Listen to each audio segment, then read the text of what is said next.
நேற்று திருச்சி மாநாட்டுக்கு போயிட்டு வந்தேன். ஒன்றும் முடியல. கடை திறந்து ஒரு 2 மணி வரைக்கும் வியாபாரம் பண்ணேன். என்னால் முடியல. அப்படியே தூங்கிட்டேன் கல்லாவிலே. போயிட்டு இப்போது படுத்து தூங்கிட்டு ஒரு 6 மணிக்கு தான் வந்து கடை திறந்துருக்கேன். திருச்சி மாநாட்டில் நான் பார்த்தது சீமான் நாம் தமிழர் கட்சி என்பது 100 மடங்கு வளர்ச்சியை கண்டுடுச்சு அப்படின்னு. நான் ஃபஸ்ட்டு அந்த உள்ளே போனேன்.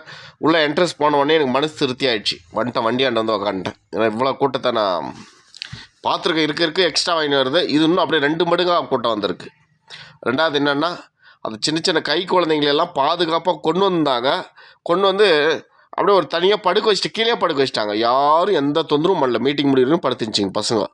அந்த காணொலிலாம் பார்ப்பீங்க நீங்கள்.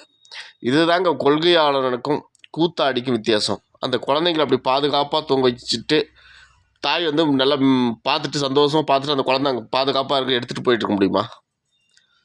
அது எப்படி சொல்கிறதுன்னா, ஒரு கவர்ச்சியால் வர்றது என்றைக்குமே ஆபத்து.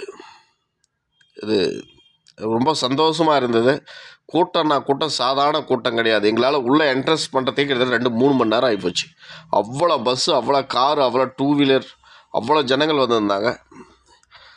அதாவது மாற்றுத்திறனாளிங்க நிறைய பேர் கொடி கட்டிட்டு இந்த 2 வீலரில் மாற்றுத்திறனாளிங்க அந்த வாகனத்தை அவங்க ஓட்டுற வாகனத்திலே வந்திருந்தாங்க. அதெல்லாம் பார்க்கும்போது வளர்ந்து வரும் தமிழ்நாட்டை தமிழன் ஆழ்வான்.